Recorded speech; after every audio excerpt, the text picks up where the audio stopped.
big sky, big potential. In association with Mills and Reeve, this is Eastern Promise. Achieving more together.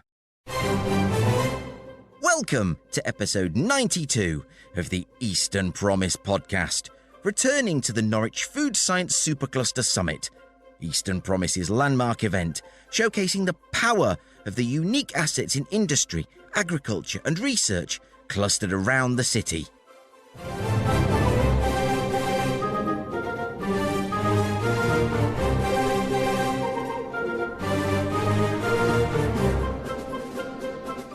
In this episode, our expert panel will be looking at the planning process and SOCs, the impact of local development orders and the food enterprise zone on attracting investors, as well as quantifying the scale of the ambition that can be accommodated by the Norwich Research Park. Spoiler alert, you'll only be able to see that true scale if you're standing a long way away, like Neptune.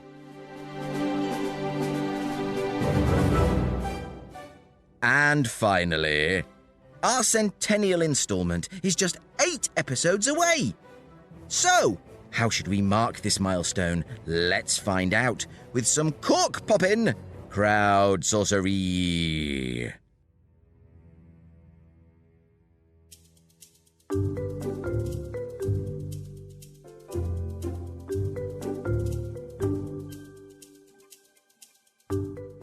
Last time on the Eastern Promise podcast, our expert panel looked at how we might increase the investment entering the Norwich food science sector, as well as looking at new funds and Norfolk County Council's emerging economic strategy.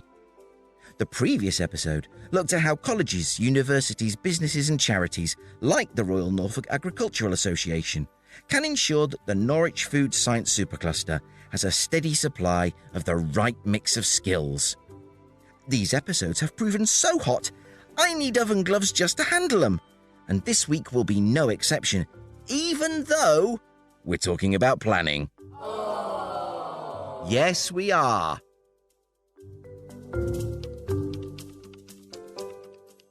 Indeed, Professor Nick Talbot, Executive Director of the Sainsbury Laboratory, will be telling us all about the HP3 building. That's the proposed Healthy Plants, Healthy People, Healthy Planet facility. Nothing to do with electronics, hire purchase, boy wizards, or spicy table sauce. Phil Courtier, Director of Place at South Norfolk and Broadland Councils, gives us the crucial local planning authority perspective. Bidwell's partner James Allflat shares his long experience with dealing with planning matters for the Norwich Research Park, as well as quantifying its scope for the future. And Fisher Farms founder and CEO Tristan Fisher tells us of his experience setting up shop in the Norwich food science ecosystem. Apparently, a great deal hinges on your choice of socks. We've played a short film before the panel to set the scene. Let's take a listen and then go straight into the panel.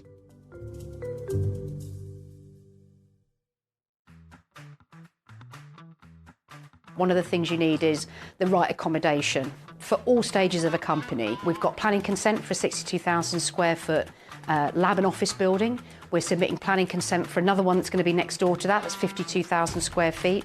It's over 3 or 4 floors where you can, as a company, you might want to take a whole floor of about 15,000 square feet, or you might take a wing of the building and you might then develop out the whole facility as labs with a little bit of office, or you could have a wing of labs and a wing of offices. There's lots of flexibility around how a company occupies it. When I found out that the food enterprise zone existed, that became really intriguing, because one of the issues you have about developing any kind of infrastructure is that you need to get planning. And planning is painful for multiple reasons.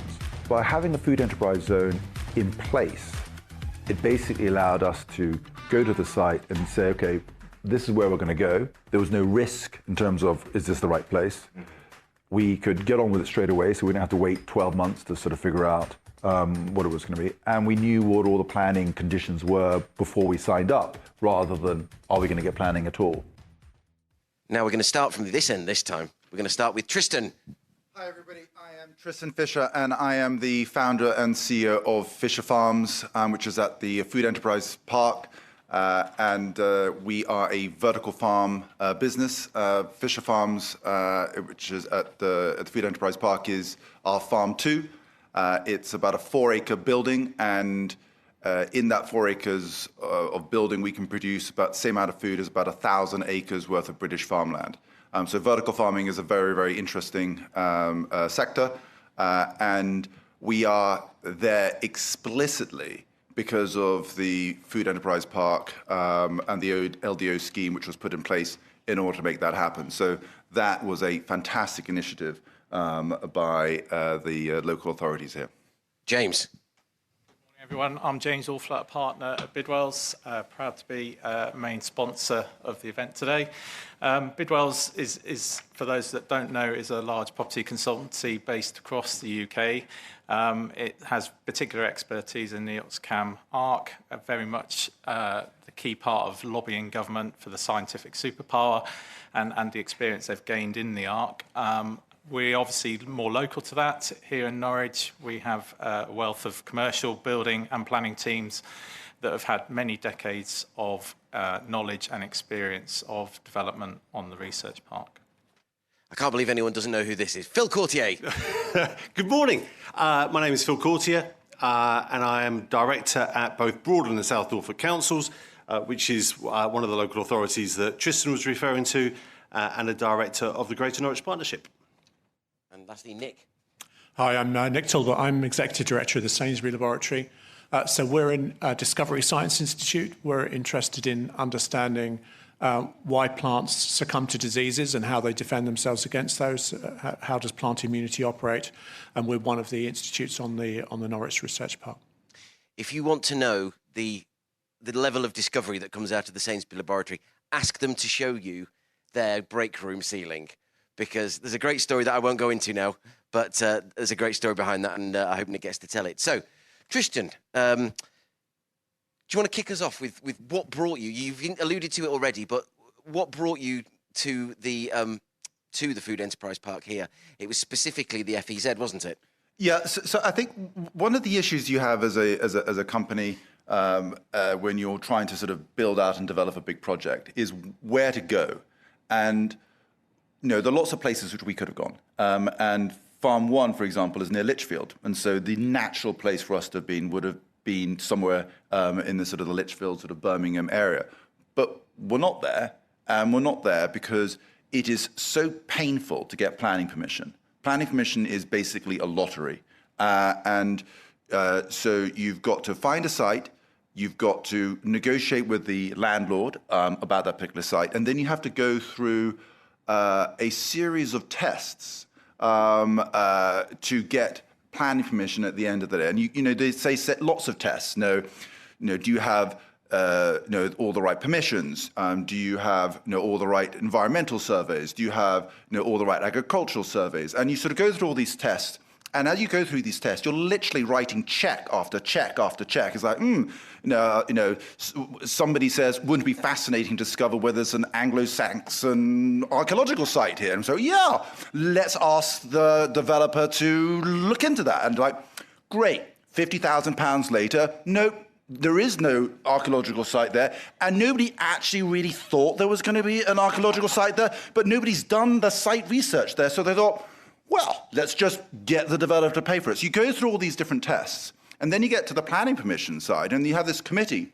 And you can have a positive committee, you can have a negative committee, you can have a group of politicians who love you, who say, wow, he wears my kind of socks, and therefore I'm going to give him planning permission because they're the right socks, or I don't like that person's socks because they clash with clothing I wear, and therefore I'm not going to get them. And so you go through all these series of tests, and you have no idea, having spent months and months and potentially years trying to get planning permission and so much money, and then you end up with nothing. And therefore, you need to look at alternative sites simultaneously. And so having a site, an LDO, a local development order in place, where all of that gamble has essentially been removed from the developer's hands. And so we went to the Food Enterprises, like, if you are a building which vaguely conforms to these kind of requirements, this sort of maximum height and this kind of usage, you got planning permission. And it's like, that's it? That's it? I mean, I remember when I got the letter saying we basically got planning, and it's like, it was an A4 piece of paper with my address, their address, yes, yours sincerely.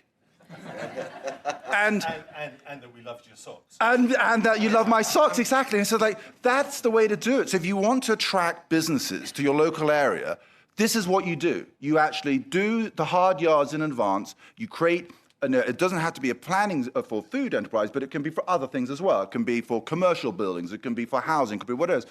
And you just create these systems where people like me can go and say, that is great. I'm just going to move in, start building, start employing people in the local environment. Well, I know Councillor Lisa Overton Neal, who's here somewhere, sat on many a planning committee. I'm almost tempted to ask her now whether she's turned anyone down on the basis of their socks and what socks she prefers. Can you see my socks? Very stylish socks. Now, James from Bidwell's. For many moons, I think it's fair to say, you and Phil will have worked closely together on this very site.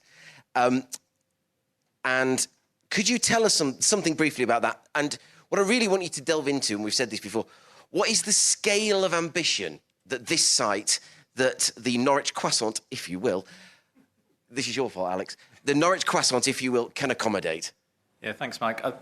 Going back to what Tristan was just saying, I've been in planning for probably more years than I can remember, but it's certainly not a process that's not without its challenges. It is time-consuming, it can be costly, and unfortunately, there's no sign that it's probably getting any easier. But with all that in mind, over the last 15 years of my career, I've spent a lot of that on the park, acting for various partners, whether that's the UEA, the hospital, Quadrum. So all the buildings you see around us today, most of those we've secured planning permission for, including this fantastic building that we're in today. But it's not just about the immediate buildings, and you saw on the film earlier, Ros was referencing 2 new projects that are coming through the planning process that we were central to as well. But I think it's not just about the here and now, it's about looking further forward. And certainly there's permissions in place on acres and acres of land around this park. Approximately, there's consent already in place for 1.6 million square foot of new accommodation. So when you say what is the scale of the ambition, relatively speaking, I'd say that's unlimited. The amount of companies that consented land could accommodate is significant. Please remember that word, because that's going to be the key word of the day, I think. What is the scale of ambition that this place can accommodate? It is unlimited. Do you want to just... I want to bring in Nick to talk about one of those fantastic new buildings, HP3, in a second. But I'll just ask Phil, have you got any brief reflections? You have the planning system you have, and that gets monkeyed around with endlessly at higher echelons of government. But what can... You're bringing forward another LDO for the South Norfolk portion of the Food Enterprise Park. And I was pleased to see, when I read some of the bumps, that there's that ambition to tie together what happens on that LDO space with what happens in this park. Do you want to speak to that quickly, and then we'll come to Nick? Yeah, just very quickly. I think we can all agree in this room the planning system is incredibly burdensome, with risk, incredibly costly, and a huge challenge. What we see as our role as the local authorities in South Norfolk and Broadland, the vast majority of this land that we are talking about is in both of those districts, is we all want the same outcome. We want to realise that unlimited opportunity. And because we're wanting the same outcome, then I don't see it as a them and us. It is a how can we achieve this together? And so the LDO is a good example of that. We create a place and we say, collectively, this is going to be the Food Enterprise Park, and we're going to want to see innovation and companies like Condimentum and Fisher Farms coming and building and employing and doing great stuff in this area. How can we work with the planning system and the systems we've got and smooth that process as much as possible without, compromising the democratic process and all the rest? And so what Tristan's described is us trying to smooth that process, working together. And that may well be around something like the local development order, which effectively grants planning permission in that area. It may well be infrastructure delivery. I know it's not specifically here, but Long Stratton Bypass is going to be starting in April. something that will enable connectivity again to this area, something that we've absolutely been front and centre of helping to deliver. So it's facilitating and smoothing that process. But I would hope that in this area, we are seen as a partner that wants the same thing as everyone else to deliver together to realise that unlimited opportunity. That's exactly the message that I want to get from today, that we are all partners. There is no them, there is only us. HP3, not the Prisoner of Azkaban, but it is the fantastic new building for the John Innes Centre. That one was a slow burn, wasn't it? Tell us more. Okay. Well, as you said in the introduction, the reason the Sainsbury Laboratory was established in Norwich was because this was already the preeminent place in the world to carry out plant molecular biology. And that initial investment, which happened at the end of the 1980s, established a laboratory focused just on plant diseases. And many aspects of plant immunity were discovered here. Indeed, many of the really big discoveries about the way that the plant immune system operates and functions in plants were made in Norwich by many of my colleagues, indeed, including Jonathan Jones, who's notably who's here. And what Mike mentioned in terms of the breakthrough ceiling is a tradition at TSL that every time there is a big discovery, a champagne cork hits the ceiling and a mark is made, indicating the discovery. And they have to be breakthrough discoveries, and that ceiling is covered in those marks. It's the surface of the moon. It's incredible. Indeed. But starting in 2018, we began to articulate a new strategy, with the John Innes Institute, the John Innes Centre, but also one that embraces all of the partners on the park. And that's called HP3, Healthy Plants, Healthy People, Healthy Planet. And it wants to harness the power of plant and microbial sciences to address those fundamental challenges, many of which George Freeman talked about, the climate emergency, the need that we're going to have to feed a really increasing world population, but to do that in a more sustainable and a way that actually promotes human health. So in short, what we really want to do is develop new crops which are disease resistant, durably disease resistant, which are drought-proof, flood-proof, which are much less reliant on chemical inputs, and which are more nutritious. So that's the aim of what we ultimately want to do. But to do that, we need to develop completely new understanding in terms of both plants and microbes that are associated with plants. So to set out on that train, what we did initially, we raised £52 million of private funding. So we went to investors and we raised a large amount of money starting in 2018. And that enabled us then to put in a bid to government, to the UKRI Infrastructure Fund, and they awarded us £320 million. So we now have funding in place for what's going to be the biggest life science investment in the UK over the next decade. So it will provide brand new state-of-the-art facilities, which are interdisciplinary. They have absolutely cutting-edge technologies in advanced biochemistry, in proteomics, in genomics, and also supplemented by a new investment in a brand new data centre, and that's an initiative led by the Earlham Institute, but also with our partners at Quadram and at the university. That will enable us to embrace machine learning, artificial intelligence, computer modelling far more in our research. And it will really enable us to do research in a very, very different way than we do now. We'll be able to seamlessly move from molecules all the way to field-scale evaluation of new innovations in crop sciences. So that's what HP3 is designed to do. It will be the best infrastructure anywhere in the world in plant and microbial sciences. But of course, it has to do rather more than that. It really needs to attract more investment into the region.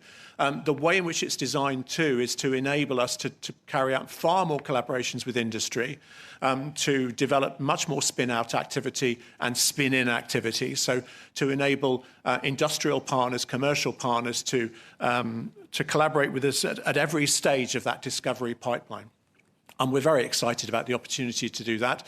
And coupled with that, the Sainsbury Laboratory has launched a TSL Ventures initiative, which is focused on company creation. That's a new investment from the Gatsby Charitable Foundation, from Lord Sainsbury, which enables us to create companies, to create new companies which are going to take forward the innovations and discoveries of the lab and turn those into practical realities, into new products. And we're really excited about that venture. That's fantastic. And can I just ask, who here was aware of the HP3 building?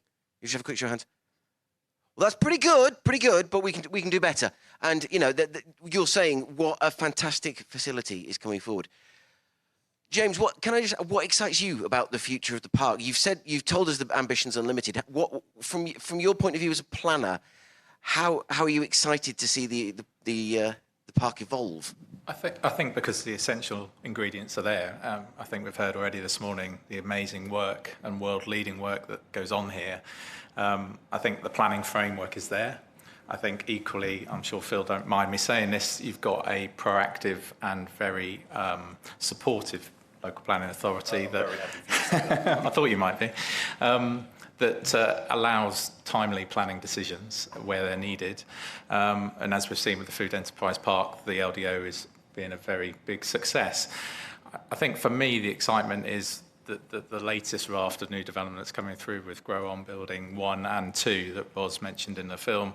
It's about really putting the positive message out there that we're open for business. We're building to attract that future companies to come, because that's half the battle, that you've got lots of land that's consented, but to people that want to relocate here want their accommodation yesterday. Yes, and having the buildings there and the pipeline of buildings coming through, I think for me is an exciting time to really bring in a lot more companies from outside the region.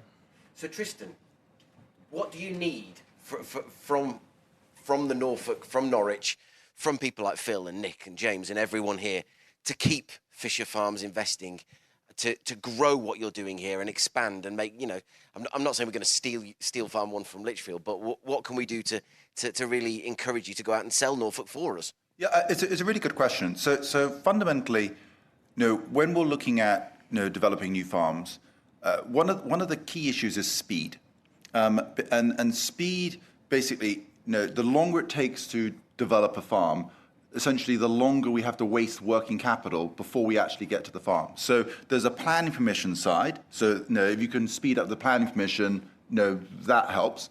There's also a build side, because it takes time to build a building as well. So back into your point earlier that you've got a whole bunch of, you know, land which is already consented for a whole series of things. If you had other people who are like, you know, pre-building, you know, buildings and things like that in place for, you know, commercial ventures like myself to come in, I could potentially save 12 months of planning permission and, you know, 12 months worth of build time. So that's basically 2 years worth of working capital and money where I'm not making any money from that building for a 2-year period of time. So anything which can be done to actually accelerate the, you know, planning and accelerate the build is a very attractive thing. And, you know, one of the things which, you know, you're talking about is, you know, you're developing this fantastic network of scientists who are trying to spin out businesses and things like that. One of the things which they need is they need grow-on space. They can't just live in a laboratory, because that's not a business. That's a, you know, fascinating science experiment. But you've got to get out of the lab into some kind of infrastructure, which yet again at the Food Enterprise Park,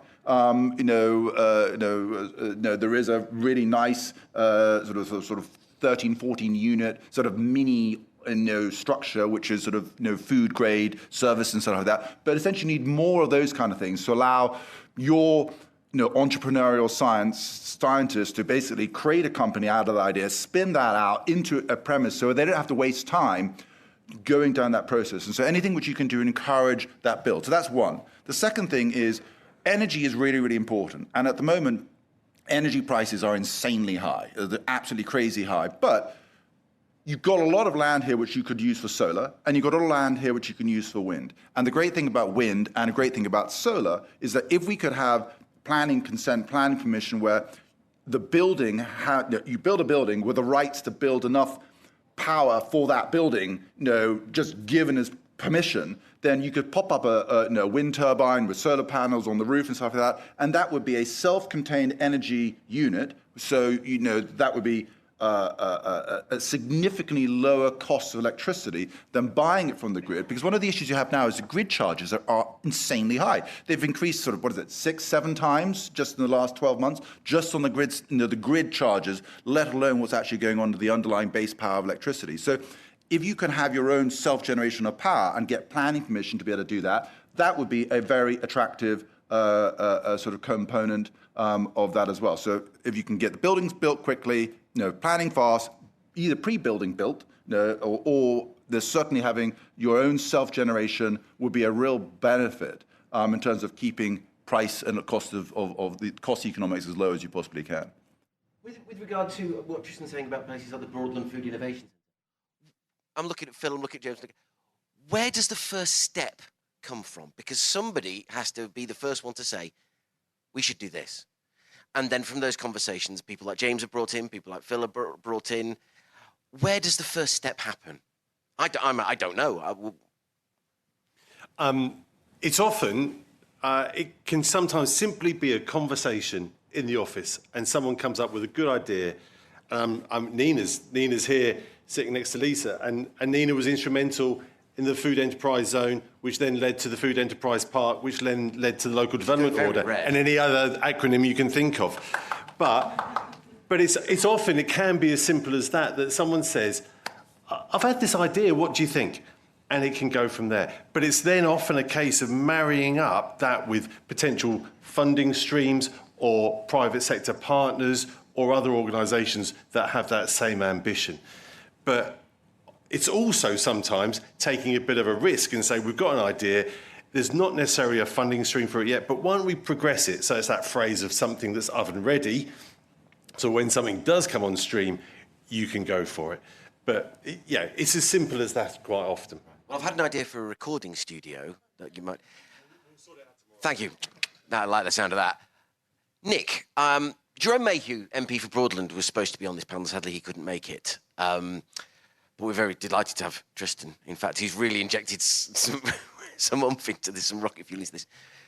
When I had a conversation with Jerome, he was talking about, it was to go back to the dental school, having that if we want to get the government to do something, we need to have that absolutely watertight business case from the biggest range of partners possible. Is there anywhere that we need to start, dental school aside, moving towards a business case for something we need here, for a part of the food? And how do we start putting together that coalition of the willing, bringing in friends from Cambridge, Ipswich, across the region, across the country, across the world? Well, I guess I agree completely with Tristan's analysis, actually. It's about integration of infrastructure. It's making sure that everything is actually joined up. I mean, there will be an off-site photovoltaic array to run to make sure that our new building is zero carbon. But that actually requires a lot of liaison with all of with all the local authorities and landowners and so on to enable that to happen. I think that any help that we can get in integration of all of that infrastructure and strategic investment would help a lot. I mean, we've talked a lot about transport links. Energy is critical to make sure there is sort of an integrated energy strategy for all of us. I mean, one of the I think innovative things we're doing is we're moving all the heat generated by the servers in the data center is going to go into the glass houses. That's the type of thinking that we need, but we need it on a more regional scale. We need to actually make sure that all of our capital investments are linked up in the most efficient way to enable them all to flourish. I mean, so that's one area. And the other area, of course, is the one we talked about this morning, is skills. If we're going to turn this into a real entrepreneurial ecosystem, then we need a more diverse skills base. We need Norwich to be as sticky as Cambridge in terms of people staying around longer with the right set of skills. Many of the things we talked about before, but this session on infrastructure, it's actually about integration, I think, more than anything else. We'll see what we do with that. Well, I'll bring you into it. What I want to do is very quick, as we're going to try and get this one on time. Come to you, each of you, for a final point, and then we'll move forward to the innovation panel. Tristan, can I just jump on your integration point? And I think your integration point is critical for everything. And what I've been hearing here today is that there are a number of really fantastic organisations and individuals who are essentially working in silos, and they all have great plans, great ideas. And my recommendation is that all of those individual groups pony up and put in 10, 20, 30,000 pounds a year, and you fund a central coordinating body for all the stuff which you're planning on doing. and that central coordinating body represents you at a macro level, and you can create a sort of really big strategic plan. That central coordinating body can have 3, 4, 5, 6 individuals who work there, and you get somebody who's sort of dynamic and knows the community really well, like George Freeman or somebody like that, to actually run that effectively that business, coordinating everything, and then making sure that you can get the right funding, the right government support, and all those things coordinated together, and to actually make things happen. Because otherwise, you're basically going to be atoms of gas and sort of Brownian motion sort of bouncing off against each other, not really knowing what's going on without any kind of sort of stream. You need a stream of ions sort of moving in one particular direction, rather than this sort of current Brownian motion mess, which I think you currently have. So my recommendation is fund a centralized organization, pony up, get somebody who's really good, well-known, who loves the local area to run that, and do it that way. So that would be my recommendation. Innovate Cambridge is a fantastic model. That's exactly, I think, what they've tried to do. James? Yeah, a couple of things. I think it's already been discussed quite a lot throughout the day. I think we do some amazing work on the park, but we don't really shout about it. Oh, that phrase. I'm going to come back to that phrase, but carry on, sorry. And I think the more we can collectively shout, and the power of what we shout about is important, because coming back to Tristan's point earlier, that in itself can then attract inward investment that can spec build new buildings and have the accommodation ready on tap for companies to occupy. I think the second point was also touched on earlier. I think Phil and I, in our different roles, can do all we can to help take away some of the barriers that planning process can often create. But we can do that at a local level. But if government don't start to deal with some of the wider issues of the planning process, and we spoke about the A47 earlier, the disproportionate impact one individual can have on the delivery of essential infrastructure that would unlock a lot of this growth. Really, that part of the system is broken. So we can do all we can at the local level, but if the national level hasn't caught up with that, that's where our Achilles heel will be. I think, for my money, achieving that is not about saying, this is what we need you to do. It's saying, this is what we can unlock. This is what UK PLC can benefit. If we can make these subtle changes, these are the fantastic things we can do and bring forward. And there's going to be so much benefit flowing from that. Phil? I find it really interesting. This is a panel about infrastructure, but most of the time we've been talking about communication and communication between ourselves. And I think that's been my takeaway point from this panel. Actually, conversation. You said, how do some of these things start? It's a conversation in the office. And there are so many people in this room. The more conversations we have, the more stuff will happen between us. And so I'd encourage people just to pick up the phone or email or just contact and speak. Now, in my experience, you have 10 conversations. 5 of those will be a nice conversation that go nowhere. 3 may trigger something. 1 or 2 will actually be a gem to take a project forward and will deliver something great for this area. Now, we can formalise that through what Tristan's describing, but also we don't have to wait for a formal organisation or a formal body. Just keep talking. Clark is really good at this. He picks up the phone, says, Phil, I just want to talk to you. Now, about 10 of those conversations don't go anywhere. That's a joke. But in all seriousness, some of the great ideas have come from those sorts of conversations where someone's picked up the phone and said, can I have a chat? Here's a good idea. Let's run with it. And it goes somewhere. It does great things to realise those unlimited opportunities. The science here is best in class. It really is. And I think we all, this is where we need to start from. We need to start from accepting, understanding, and, walking the walk. The science here is best in class. Let's start. We don't need to act like it because it's true. Nick?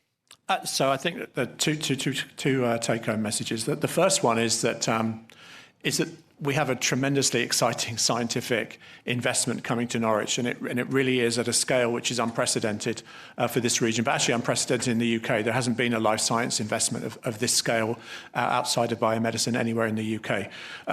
But the second thing I wanted to emphasise is that you've heard from David Maguire, you've heard from Ian Charles about the strategic plans of their institutions. I want to emphasise one thing, is that we are absolutely strategically aligned.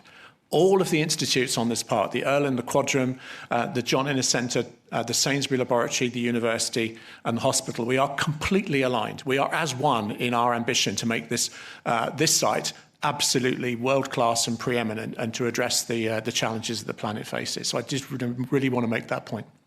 Thank you. And you have some breaking news, don't we, Councillor? Councillor Lisa, over to Neil. Do you want to tell us what the breaking news is? As it's been mentioned several times in this thing, I've just had hot off the press, Highways Agency, judicial review for the A47, Court of Appeal, outcome dismissed. So finally, the A47 hopefully will be able to start having the work done. That's really good news. Did you have to bring us down, Chris? Really? What a bad news bear. Never mind. Ladies and gentlemen, please show your appreciation for the panel in the traditional manner. My huge thanks to Nick Talbot, Phil Courtier, Tristan Fisher and James Allflat for that hugely enjoyable panel. Only 2 more panels to go. Innovation and a reflection on the event from some very special guests. And now... for 100 Not Out. The Eastern Promise podcast is galloping towards its 100th episode. Such a milestone deserves a marker of sorts, some point to reflect on how far we've come and where we're going next. But what should that be? There's only one team I'd ever trust to tell me. It's... CROWDSOURCERY.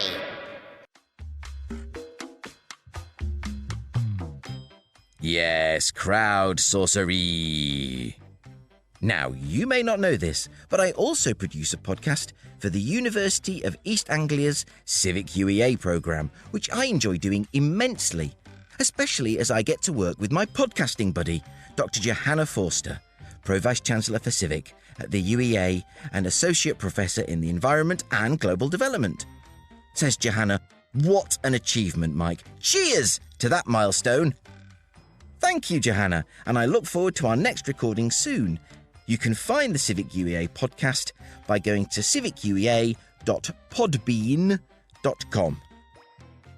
I'm afraid I am just big-headed enough to include the following tribute from our dear friend Saul Humphrey, Managing Partner at Saul D. Humphrey LLP, brackets, Certified B Corp, Professor at Anglia Ruskin University, Chair of Institute of Directors Norfolk, and a non-executive director to boot. Mike, quite an achievement. Well done, sir. As for number 100, how about a call to HRH?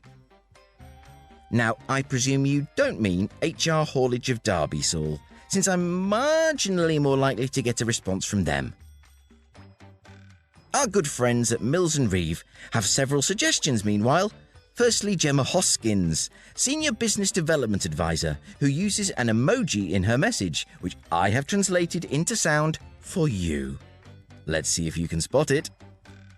Sounds like a good excuse for 100 glasses of... to me.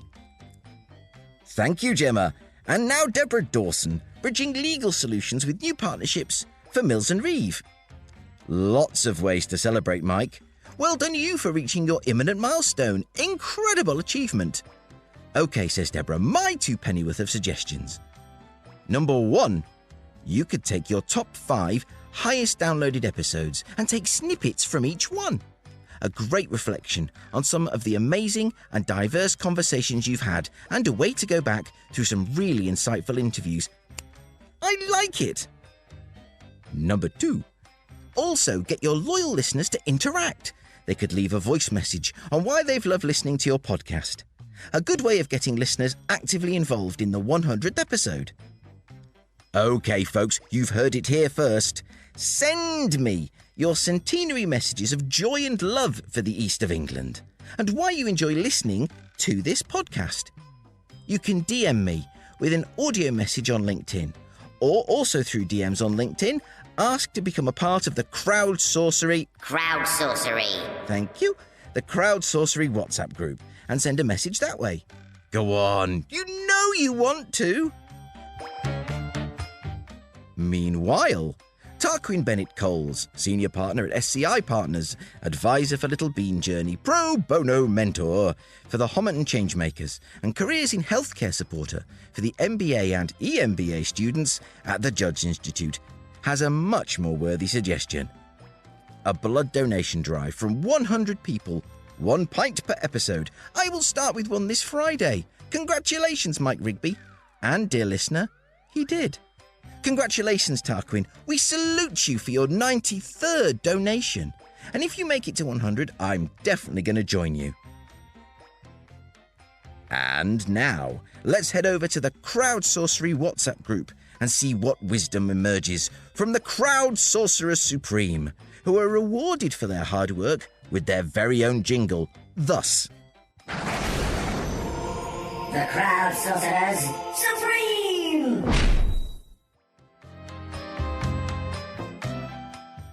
First of the Supremes is Paula Beckenstein, MCIM, Commercial Biopharma Executive, Senior Advisor, Board Director, Mentor, Serial Connector, Relentless Optimist. Impressive milestone, Mike. Time to reflect, enjoy, and celebrate all the new friends you've made along the way. Hashtag party. As a huge fan of the work Paula does alongside Hazel Jones and Lee Pugh as the Connexon Supergroup for Life Sciences and Biopharma, I can tell you, few people know how to organise a party like they do. High praise, meanwhile, is lavished upon this very podcast by previous guest and all-round wonderful person, Dr. Tammy Dugan, Life Sciences and Healthcare Partnerships Lead at the University of Cambridge, Super Connector and Leader. It's been such an exciting journey to this point. Do we have a top 10 out of the 100? We may well, Tammy, we may well, and your episode may well be amongst them. My favourites are when I stop thinking about making a podcast and I'm just swept up by what I'm seeing and hearing. That's when I enjoy it most. And on that note, I shall now go and talk to my preteen daughter in order to quickly reverse the massive swelling of my ego. That'll do it for sure.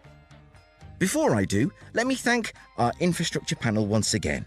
Professor Nick Talbot, Phil Courtier, James Allflat and Tristan Fisher, plus a fleeting but nonetheless special guest, Councillor Lisa Overton-Neal of South Norfolk Council, to Andrew Stronach of the Quadrum Institute, our own Ms. Marvel, Sally Osborne, and Engineer 49, the last survivor of a genetic experiment to combine the DNA of Mozart, Barnes Wallis, the Honey Monster, and every roadie ever. And lastly, thank you to you for listening. I truly appreciate your company, and we'll be back very soon with the Innovation Panel. Until then, bye for now.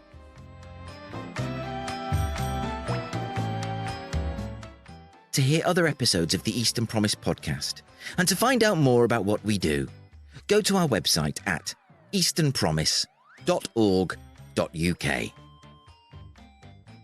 Eastern Promise is a Priors-Croft production in association with Mills & Reeve. Achieving more together.